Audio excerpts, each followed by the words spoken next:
प्रभु यीशु ख्रीस्त में मेरे प्यारे भाइयों और बहनों, आज चालीसे काल का शुक्रवार है।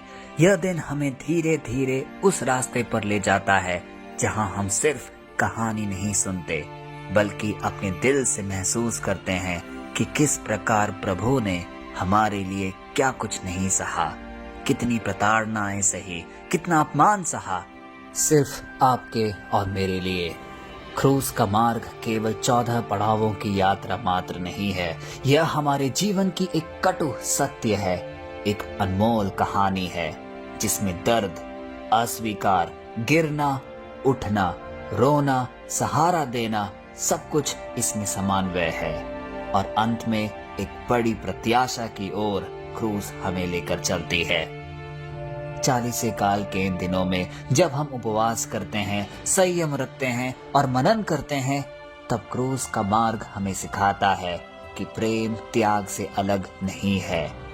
आज इस पहले शुक्रवार को हम अपने दिलों को थोड़ा शांत करें, अपने जीवन की दौड़ से थोड़ा हटकर कुछ पल प्रभु के सन्निधि में बिताए और यह क्रूस रास्ता बड़े भक्तिमय तरीके से पिता परमेश्वर को हम समर्पित करें। आइए हम सब उस मार्ग पर चले जहां हर कदम में करुणा है, हर आंसू में मुक्ति है। क्रूस का पहला स्थान, यीशु को मृत्यु का दंड दिया जाता है। निर्दोष होते हुए भी उन्हें दोषी ठहराया गया।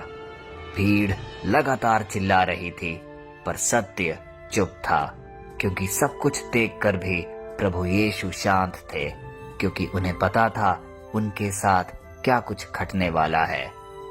आज के इस पहले पड़ाव पर क्रूस हमें मनन चिंतन करने के लिए प्रेरित कर रहा है कि कितनी बार हमारे साथ भी गलत हुआ होगा या हम किसी को बिना पूरी बात जाने या समझे उस पर निर्णय सुनाने लगते हैं, जज करने लगते हैं, क्योंकि हमें लगता है कि हम उस परिस्थिति पर सही है, दूसरे का पक्ष हम नहीं सोच पाते।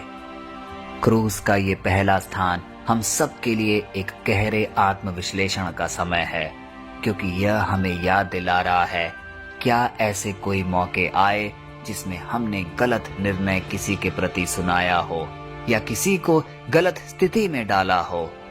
यदि हाँ, तो आइए कुछ पल मौन रहकर अपनी गलती को स्वीकार कर अपने हृदय से पछतावे के भाव को भरने दे। आइए हम प्रार्थना करें। हे प्रभु, जब मुझे अन्याय सहना पड़े तब मुझे धैर्य दे और मुझे ऐसा हृदय दे जो दूसरों को जल्दबाजी में दोषी ना ठहराए। हर उस निर्णय के सामने मुझे सशक्त कर जो मेरे खिलाफ ली गई है, क्योंकि जिस प्रकार तूने आज मृत्यु दंड को स्वीकारा, उसी प्रकार मुझे भी स्वीकारने की शक्ति प्रदान कर, जिससे मैं कोई भी अपने जीवन की परिस्थिति में ना घबराऊं, लेकिन सिर्फ और सिर्फ तेरी ओर देखकर अपने जीवन को आगे बढ़ा सकूं।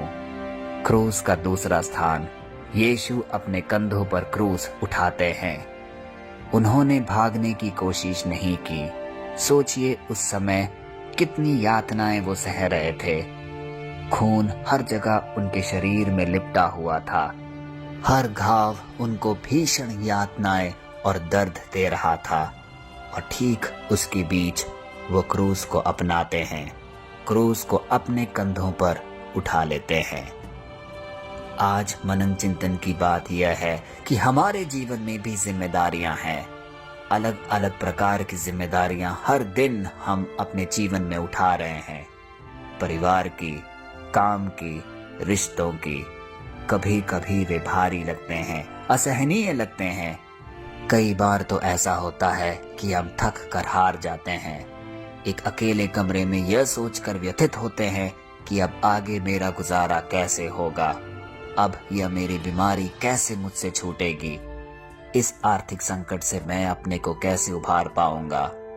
उन सारे क्षणों में जब जब हम थके हुए, निराश और अंधकार में सिचुएशन में होते हैं, आज का ये क्रूस का दूसरा स्थान हमारे लिए ढारस बनकर आया है, क्योंकि जितनी विपरीत स्थिति, जितने दर्द और दुख यीशु मसीह उस समय झेल रहे थे, उन सब के बीच में भी उन्होंने क्रूस को अपनाया, क्रूस को स्वीकारा और अपने कंधों पर उसे उठाया। आइए इसी बात को हम अपने जीवन में ढारस बंधा कर ले कि जो कुछ हमारे जीवन में आज घटित हो रहा है वह सब कुछ परमेश्वर देख रहा है, और निश्चय ही वह किसी बड़े काम के लिए, एक बड़ी अच्छाई के लिए हमारे जीवन में सामने आएगा। हम प्रार्थना करें। हे प्रभु, जब जीवन का बोझ भारी लगे तो मुझे याद दिला कि आप मेरे साथ चल रहे हैं। हो सकता है कि उस बोझ को उठाते समय मेरे परिजन, मेरे खास लोग, जिसे मैं मित्र या अपना परिवार कहता हूँ, वह तक मेरा साथ नहीं देते होंगे, लेकिन मैं यह जानता हूँ कि तू मेरे साथ है। मेरा यीशु मेरे साथ है, जिसने अपने जख्मी कंधों पर क्रूस उठाया था। आज मैं जानता हूँ कि तू मेरा क्रूस मेरे लिए उठा रहा है, और तू मुझे सदैव तत्पर कर रहा है कि मैं पाप से दूर हो जाऊं। आज मैं तेरे बुलाहट को अपने दिल से स्वीकार रहा हूँ। आज मुझे ऐसा तैयार कर कि इस क्रूस के दूसरे स्थान के पुण्य फलों के द्वारा मैं पूर्ण रूप से परिवर्तित हो जाऊं और आपका अनुयायी बन सकूं। क्रूस का तीसरा स्थान, यीशु पहली बार क्रूस के नीचे गिरते हैं। कमजोर शरीर, भारी क्रूस, और वे गिर पड़े। क्रूस का ये तीसरा स्थान हमें हमारे जीवन के लिए एक बहुत बड़ी सीख प्रदान कर रहा है कि हम भी पहली असफलता में टूट जाते हैं। जब भी हम किसी कार्य के लिए निकलते हैं, यदि हमें किसी भी प्रकार का गतिरोध मिलता है, रुकावट मिलता है, हम कह उठते हैं, हे परमेश्वर, मेरे साथ ही ऐसा क्यों हो रहा है। हमारा जीवन बहुत ही सुखद चल रहा होगा, परिवार सब कुछ खुश समृद्धि में होगा, फिर अचानक एक बीमारी आएगी या किसी आर्थिक संकट से हमारा सामना होगा और हमारा विश्वास डगमगाने लगता है। हम तुरंत सोच बैठते हैं कि मेरी प्रार्थनाएं सुनी नहीं जा रही। आज क्रूस का तीसरा स्थान हमें यह याद दिला रहा है कि यीशु मसीह जब पहली बार क्रूस के नीचे गिरे, उन्होंने हिम्मत नहीं हारी। उन्होंने अपने मिशन को, अपने कार्य को सर्वोपरि रखा, क्योंकि वह जानते थे कि वह अपने पिता की इच्छा पूरी कर रहे हैं।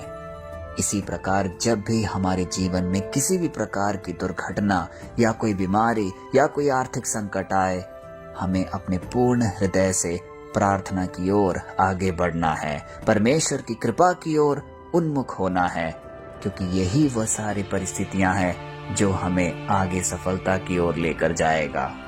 आज का क्षण बीत जाएगा, दुख का पल बीत जाएगा, हमें सिर्फ संयम और शांति अपने जीवन में बनाए रखनी है। हम प्रार्थना करें। हे प्रभु, जब भी मैं गिरूं तो मुझे उठने की ताकत दे, हार को अंत ना समझने का साहस दे, क्योंकि अक्सर मैं थक जाता हूँ, हार जाता हूँ, गिर जाता हूँ। आज इस क्रूस के तीसरे स्थान के पुण्य फलों के द्वारा मेरे अंदर एक ऐसी साहस जगा जो हर मुश्किलों में भी दृढ़ रूप से खड़ा रहे, आपके सिद्धांतों पर, आपके उपदेशों पर।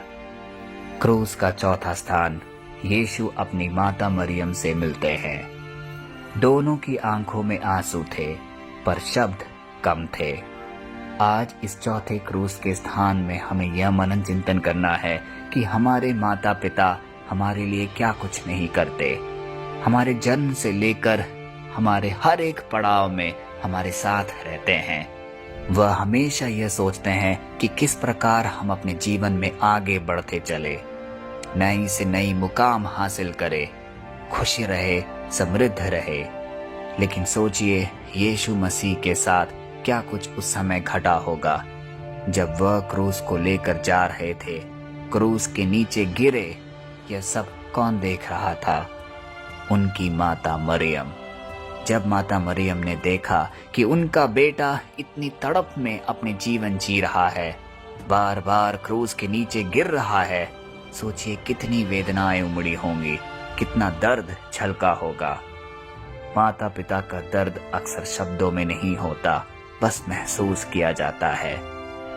आइए इस क्रूस के स्थान के पुण्य फलों को हम अपने हृदय में जाने, अपने माता पिता के प्रति प्यार को और बढ़ाएं, क्योंकि वह अपना पूरा जीवन खर्च कर लेते हैं हमारे और आपके खुशियों के लिए। हम प्रार्थना करें। हे प्रभु, मेरे परिवार को आशीष दे, हमें एक दूसरे का सहारा बनने की कृपा कर।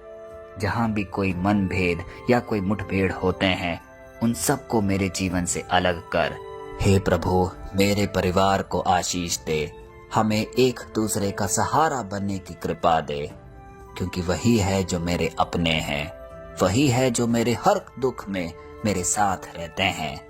कोई भी मन मुटाव हो तो आज तू मेरे हृदय से उसे दूर हटा दे। कितने ही परिवार हैं जहां बच्चे अपने माता पिता से नहीं बात करते, माता पिता अपने बच्चों से खफा है, भाई बहन आपस में लड़ाइयां कर रहे हैं। उन सारे परिवारों में तेरी आशा और तेरी शांति फैले, यही हमारी प्रार्थना है। क्रूस का 5वां स्थान सीमोन क्रूस उठाने में सहायता करता है। उसे मजबूर किया गया पर वह सहायक बन गया।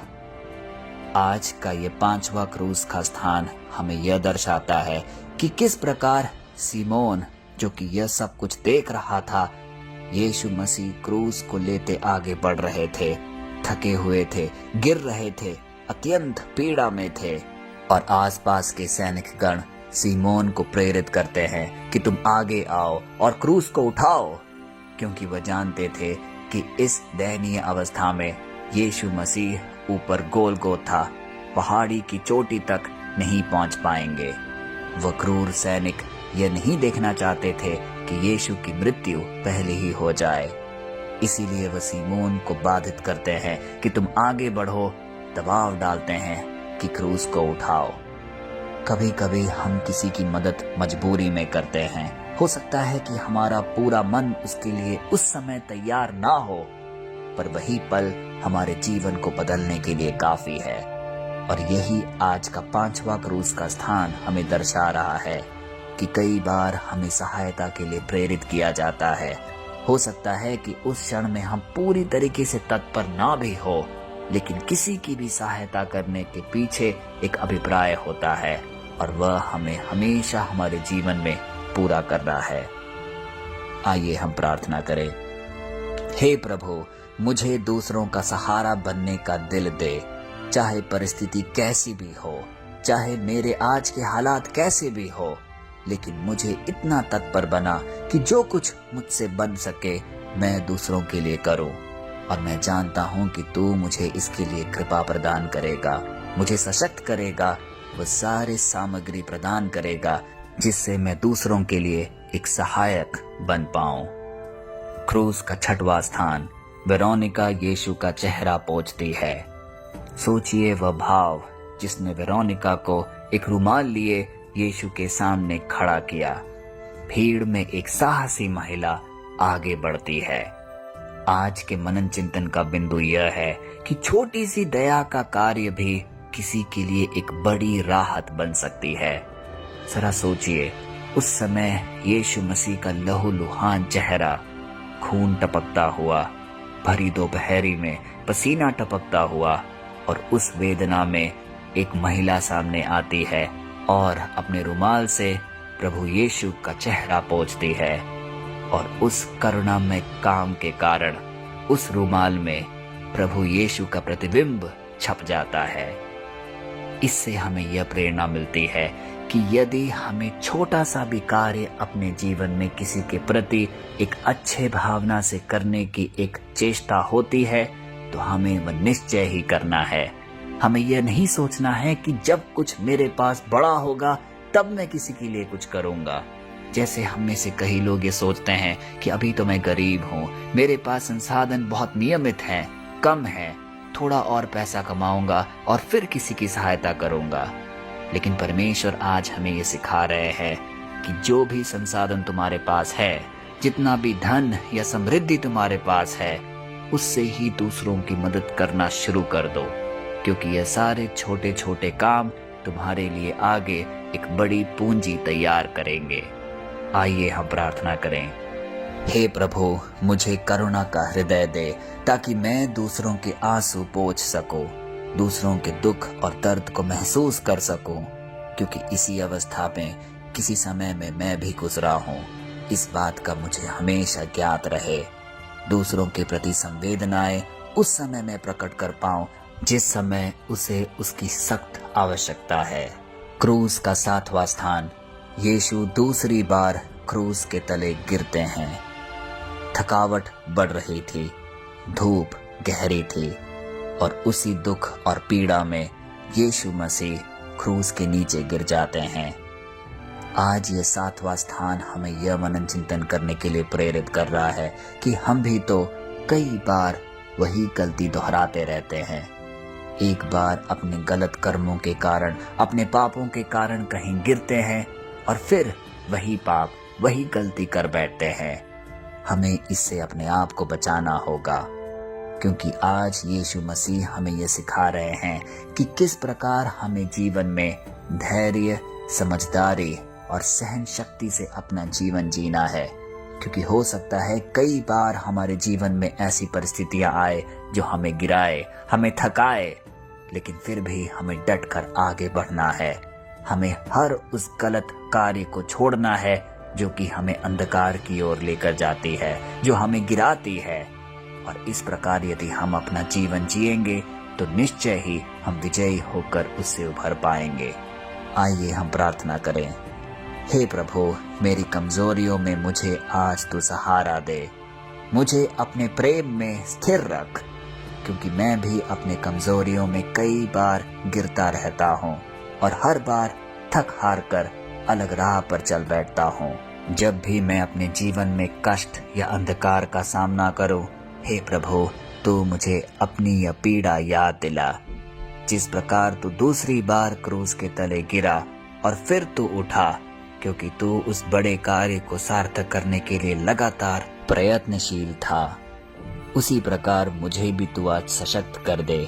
मेरी इच्छा शक्ति को दृढ़ कर, जिससे मैं हर चुनौतियों को, हर कमजोरियों को डटकर सामना कर सकूं। क्रूस का 8वां स्थान। यीशु यरूशलेम की स्त्रियों से मिलते हैं। उन्होंने कहा, मेरे लिए मत रो, अपने लिए रो। जब यीशु मसीह क्रूस लेकर आगे बढ़ रहे थे तो उन्होंने देखा कि कुछ स्त्रियां उनको देखकर रो रही हैं, विलाप कर रही हैं। और उसी अवस्था में यीशु मसीह उनसे कहते हैं, मेरे लिए मत रो, अपने लिए रो। यहाँ भी यीशु मसीह के हृदय को हम जान पा रहे हैं कि किस प्रकार इतनी दुख और पीड़ा में भी वह दूसरों के प्रति उनको शांति के लिए प्रार्थना कर रहे हैं, ताकि उनका जीवन सुखमय हो, उनके बच्चे सही राह पर चले। आज इस क्रूस के स्थान से हमें यह मनन चिंतन करने को मिल रहा है कि हम दूसरों की कहानी पर भावुक तो होते हैं, पर अपनी आत्मा को कभी कभी भूल जाते हैं। हमें यह सुनिश्चित करना होगा कि हमें अपना हृदय हमेशा कोमल बनाए रखना है और हर मुश्किलों के लिए तैयार रखना है। अपने आने वाली पीढ़ी के लिए हमें एक ऐसा राह तैयार करना है जिसमें कि वो सशक्त होकर आगे बढ़ सके। माता पिताओं को अपने बच्चों को सही शिक्षा देनी चाहिए, प्रार्थना की शिक्षा देनी चाहिए। आज भी कई घरों में हम अलग अलग होकर प्रार्थना करते हैं। हमें ऐसा नहीं करना है। हमें ये सुनिश्चित करना है कि एक नियमित समय पर हम सब परिवारगण एक साथ मिलकर प्रार्थना करें। बच्चों को बाइबल पढ़ने के लिए प्रेरित करें, अच्छे काम करने के लिए प्रेरित करें। हर रविवार को पल्ली में जाने की आदत डालें। हर वह धार्मिक काम में उनको आगे बढ़ाएं, जिससे कि वह एक आध्यात्मिक रूप से अपने आप को हमेशा आगे बढ़ते हुए देखें। आइए हम प्रार्थना करें। हे प्रभु, मुझे सच्चा पश्चाताप दे, मेरी आत्मा को नया कर। आज मुझे अपने हृदय को तैयार करने की शिक्षा दे, जिससे कि मैं हर मुश्किल परिस्थिति में भी आपके मूल्यों को मैं अपने जीवन में याद रखूं। जो भी पाप मैंने किए हैं, जो भी गलत कार्य मैंने अपने बीते दिनों में की है, उन सब के लिए मुझे मेरे हृदय में एक सच्चा पश्चाताप जागने की कृपा दे, जिससे कि मैं आने वाले दिनों के लिए तैयार कर पाऊं, जिससे कि मैं अपने बच्चों को सशक्त बना पाऊं, जिससे कि वो हमेशा तैयार रहे आपके अनुसरण करने के लिए। क्रूस का 9वां स्थान। यीशु तीसरी बार क्रूस के नीचे गिरते हैं। लगता था कि अब उठना संभव नहीं, क्योंकि यह तीसरी बार था जब यीशु मसीह उस भारी क्रूस के नीचे गिर रहे हैं, पर फिर भी वे उठे। आज ये नवा स्थान हमें इस बात की ओर मनन चिंतन करा रहा है कि जब जब सब कुछ खत्म सा लगे, जब अंधकार पूरा फैल गया हो हमारे जीवन में, तब भी हमें विश्वास नहीं तोड़ना है, अपनी उम्मीद को नहीं खोना है। तब भी ईश्वर का हाथ हमें उठाता है। कई बार ऐसा होता होगा जब हमें लगता है कि हमारे जीवन में, हमारे परिवार में सब कुछ खत्म सा लगे, स्थितियां पहली जैसी ना हो, हम बीमारी में हो, आर्थिक संकट में हो, कई बात पे लड़ाइयां और मुश्किलें बार बार हमारे जीवन में दस्तक देती हो। उस पल हमें ऐसा लगता है कि शायद प्रभु मेरी प्रार्थनाएं नहीं सुन रहा, अब आध्यात्मिक जीवन का कोई मायना नहीं रहा। लेकिन आज का ये नवा स्थान हमें इस बात की ओर प्रेरित कर रहा है कि चाहे स्थिति कितनी भी विपरीत हो, कितनी भी विषम हो, लेकिन हमें उम्मीद नहीं हारना है, क्योंकि यीशु मसीह कहीं ना कहीं हमें उठाने के लिए तैयार बैठा है, क्योंकि वह भी इसी दौर से गुजरा था। 3 बार उस भारी क्रूस के नीचे गिरा, फिर भी वो उठा। वही यीशु मसीह के अनुयायी हैं हम भी अपनी परिस्थितियों से जरूर उठेंगे, हम भी एक सफलता की ओर आगे जरूर बढ़ेंगे। यह विश्वास हमें दिन प्रतिदिन इस 40 काल में अपने अंदर जगाते रहना है। आइए हम प्रार्थना करें। हे प्रभु, मेरे सबसे अंधेरे क्षणों में भी तू मुझे उम्मीद प्रदान करना। जब मुझे लगे कि अब सब कुछ खत्म हो गया है, कोई उम्मीद नहीं बची है, तब भी तू मेरे सामने आसरा बन के आना, क्योंकि मैं तेरा अनुयायी हूँ। मैं तेरे वचनों को अपने जीवन में सुदृढ़ करके पकड़ा हुआ हूँ, और मैं जानता हूँ कि जो कोई तेरी राह पे चलता है वह कभी जाया नहीं होगा, वह कभी नष्ट नहीं होगा। क्रूस का 10वां स्थान, यीशु के वस्त्र उतारे जाते हैं, उसकी गरिमा छीन ली गई, उसके कपड़े फाड़ दिए गए। आज का ये 10वां स्थान हमारे लिए कुछ अहम बातें लेकर आया है। कभी कभी हमें भी निर्वस्त्र कर दिया जाता है, अपनी भावनाओं के साथ, अपने रिश्तों के साथ। आज जो कुछ मेरे पास है उन सब को छीन लिया जाता है, और वही अपमान में हम कहीं ना कहीं अपने आप को एक निम्न स्तर पर पाते हैं। सोचिए, बीच चौराहे में कोई हमें गाली दे या कोई हमें अभद्र भाषा से हमें प्रताड़ित करेंगे, और कहीं ना कहीं उसी क्षण में हम अपना हिम्मत, आपा और धैर्य सब कुछ खो देते हैं। आज ये 10वां स्थान हम सबको तैयार कर रहा है कि तुम्हारे जीवन में भी ऐसे कई क्षण जरूर आएंगे जब तुम अपमानित महसूस करोगे, निम्न महसूस करोगे। लोग तुम्हें ऐसी परिस्थितियों में ढकेलेंगे जहां से तुम्हें आगे का रास्ता नहीं दिखेगा। लेकिन उन सारे वक्त यह बात याद रखना कि प्रभु यीशु मसीह भी उसी दौर से गुजरे थे। उनके भी वस्त्र फाड़ दिए गए थे, उनकी गरिमा छीन ली गई थी, लेकिन फिर भी वह संयम थे। उन्होंने एक शब्द भी उनके खिलाफ नहीं बोला।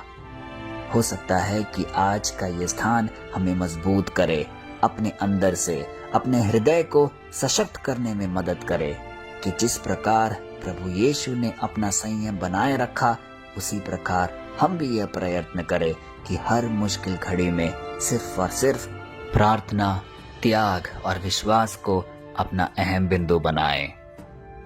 आइए हम प्रार्थना करें। हे प्रभु, जब लोग मुझे छोटा करें, तब मुझे याद दिला कि मेरी पहचान आप में है, और जिस व्यक्ति की पहचान आप में है, उस पहचान को कोई धूमिल नहीं कर सकता, उस अस्तित्व को कोई मिटा नहीं सकता। हम आप पर पूर्ण विश्वास करते हैं, हे प्रभु। 11वां क्रूस का स्थान, यीशु को क्रूस पर कीलों से जड़ा जाता है। कीलों की चोट, वह भारी हथौड़ा और हर एक मार में कीलें उनके हाथों के अंदर धंसती चली गई, पर उनके होठों पर सिर्फ क्षमा थी। आज का ये 11वां स्थान हम सबको झंझोर कर रख सकता है। सोचिए, एक छोटा सा कांटा जब हमारे हाथ में या पैरों में लगता है, हमें कितनी पीड़ा होती है। हम छटपटाते हैं कि किसी भी तरह उसे बाहर निकालें। या कोई हमें दुर्घटना होती है या कोई एक्सीडेंट होता है, कितना दर्द हम सहते हैं। सोचिए, इन सब दर्दों के ऊपर वह दर्द कितना पीड़ामय होगा जब कांटों का ताज, लंबी लंबी कीलें आपके हाथों और पैरों से आर पार कर दी गई हो। हमें चोट पहुंचाने वालों को माफ करना आज का ये स्थान सिखा रहा है, क्योंकि इतनी पीड़ा में भी यीशु मसीह ने उफ तक नहीं किया। उनके होठों पर सिर्फ क्षमा थी। इतना अत्यंत दुख और दर्द सहने के बाद भी उन्होंने एक भी अपशब्द उन लोगों के बारे में नहीं कहा, बल्कि इसके बदले यह कहा कि हे प्रभु, इन्हें क्षमा कर, ये नहीं जानते कि ये क्या कह रहे हैं, क्या कर रहे हैं। आज यदि हम अपने जीवन में उस परिप्रेक्ष्य को ढालने की कोशिश करें, तो आज कई लोग होंगे जो हमें चोट पहुंचाते हैं, हमें नीचा दिखाते हैं, हमें गिराने के लिए हमेशा तत्पर रहते हैं। क्या हमारे अंदर ऐसी भावना जाग सकती है कि इतनी अत्यंत पीड़ा सहने पर भी दूसरों के लिए क्षमा निकले, दूसरों के लिए प्रार्थना निकले? यदि नहीं, तो हमें आज अपने हृदय को तैयार करना है। आइए ये प्रार्थना बोले। हे प्रभु, मुझे क्षमा करना सिखा जैसे आपने किया। जब भी परिस्थितियां प्रतिकूल होती है, जब भी मुश्किलें मेरे सामने आती है, मुझे ढारस प्रदान कर, जिससे कि मैं अपने प्रार्थना में अडिग रह सकूं। जितनी भी कष्ट या दुख मैं आज सह रहा हूं, मैं जानता हूं कि यह अल्पकालिक है। आगे जाकर मुझे एक सुखद भविष्य आपने मेरे लिए सुनिश्चित किया है। मैं इस बात पर पूर्ण विश्वास करता हूं। हे प्रभु यीशु, जिस प्रकार जब कीलें आपके पैरों और हाथों के आर पार हो रही थी, आपने इतनी घोर पीड़ा सहने पर भी आप संयम रहे, उसी प्रकार मुझे भी आज शांति और संयमता का गुण प्रदान कर, जिससे कि हर मुश्किल परिस्थिति में भी मैं आपकी प्रार्थना में आपकी ओर हमेशा अभिमुख रहूं। क्रूस का 12वां स्थान, यीशु क्रूस पर प्राण त्यागते हैं। आइए कुछ पल मौन रहकर अपनी आंखें बंद करके अपने हृदय को परमेश्वर के साथ जोड़ें।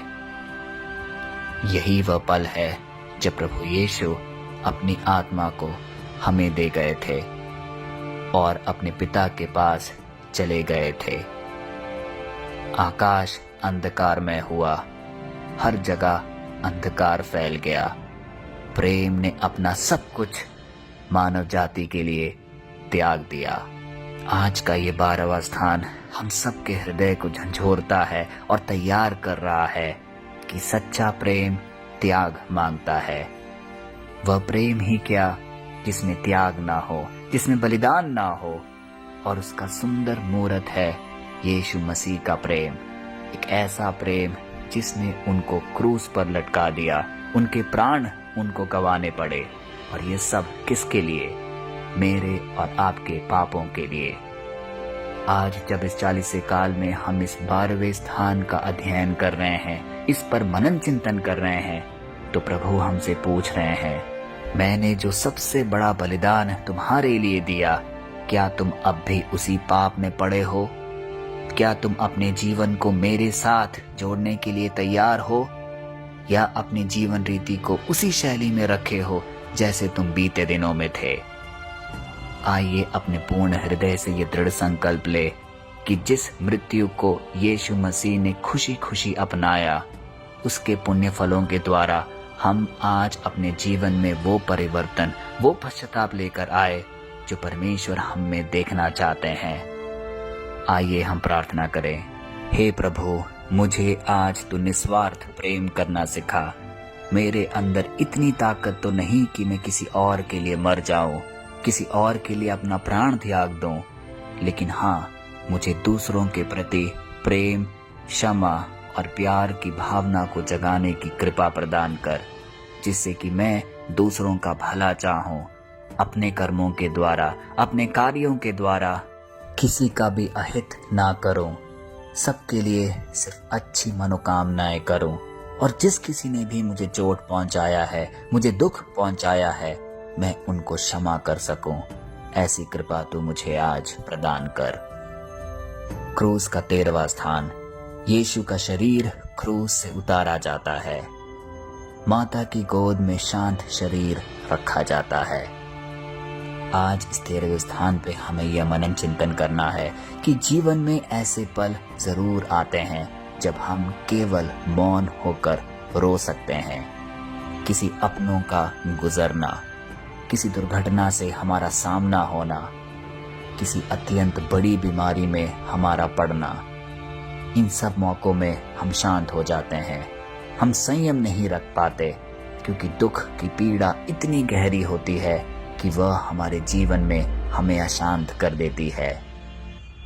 लेकिन सोचिए उस माता मरियम को जिन्होंने एक बच्चे स्वरूप प्रभु यीशु को अपने गोद में स्वीकारा था और आज प्रभु यीशु के मृत शरीर को अपनी गोद में लेकर सिर्फ रो रही है, सिर्फ ताक रही है और दुख व्यक्त कर रही हैं। ऐसा ही कुछ पल हमारे जीवन में भी कई बार आया है और आएगा। आज का ये 13वां स्थान हमें तैयार कर रहा है कि जीवन में कितनी भी कठिन परिस्थितियां आए, जितनी भी दुख के पल आए, हमें संयम रखना है। हमें उस क्रूस को याद करना है जिसके ऊपर हमारे प्रभु यीशु ने अपना प्राण त्यागा था और उस माता मरियम के भाव को हमें नजर रखना है जो कि अपने बेटे के मृत शरीर को अपने गोद में रखकर भी शांत थी, सिर्फ निहारते जा रही थी। आइए हम प्रार्थना करें। हे प्रभु, मेरे दुखों में अपनी संतावना दे। कई बार मेरी पीड़ाएं इतनी असंख्य होती है, इतनी चोट पहुंचाती है कि मुझे कुछ भी नहीं सूझता।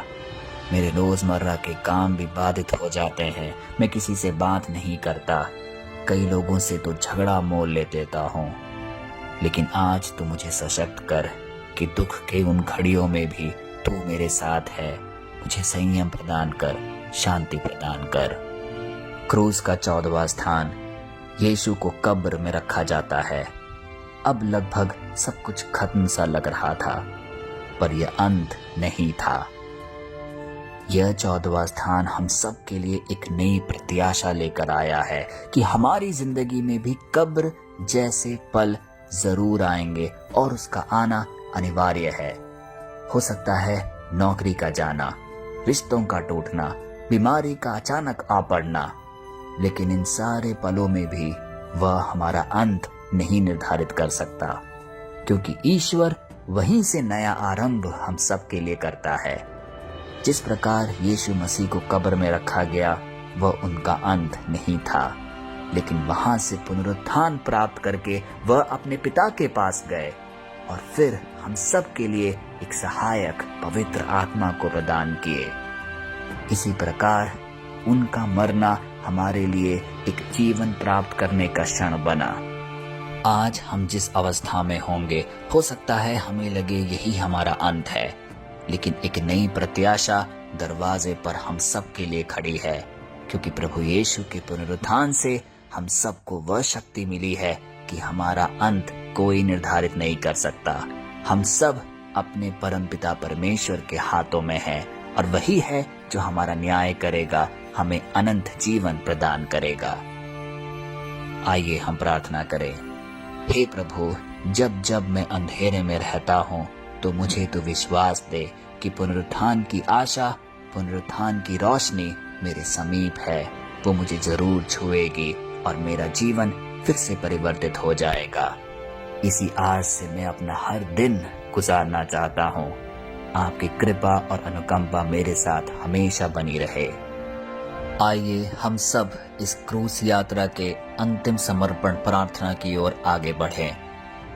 हे प्रभु यीशु, आज इस 40 काल के पहले शुक्रवार को हमने आपके साथ कुछ पल साथ रहकर यह पवित्र यात्रा की है। हमारे जीवन को बदल दे, हमारे घरों को शांति प्रदान कर, हमारे संघर्षों को एक नया अर्थ दे। हमें हर दिन अपना क्रूस उठाने की हिम्मत दे और हमें उस सुबह तक ले चल जहां दुख नहीं हो, केवल आनंद होगा। प्रभु यीशु के सामर्थ्य नाम पे ये सारे निवेदन हम रखते हैं। आमीन। प्यारे भाई और बहनों, जिस प्रकार सफलतापूर्वक और एक हृदयपूर्ण तरीके से हमने अपना भाव अपने प्रभु यीशु को समर्पित किया है इस क्रूस रास्ता के दौरान, आइए उसी भाव को हम अपने जीवन में भी ढालें। जिस किसी से भी मिले उन सबको एक सौहार्दपूर्ण तरीके से दया और अनुकंपा से उनके साथ बातचीत करें, जिससे कि प्रभु यीशु हमसे प्रसन्न हो, क्योंकि यही वह हमसे सिखाता है। एक दूसरे के साथ प्रेम पूर्ण तरीके से बातें करो, संवाद करो और जहां तक हो सके उनकी मदद करो। इसी कड़ी को हम हर शुक्रवार को एक नियमित समय पर क्रूस यात्रा के माध्यम से आपके सामने लाएंगे।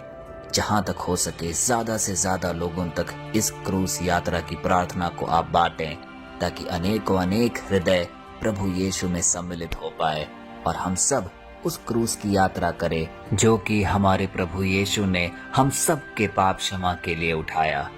इस 40 काल में पिता परमेश्वर की आशीष, कृपा और अनुकंपा हमारे ऊपर, हमारे परिवार जन के ऊपर और हर एक निवेदन के ऊपर हमेशा बनी रहे। यही हमारी प्रार्थना है, पिता, पुत्र और पवित्र आत्मा के नाम पर। आमीन।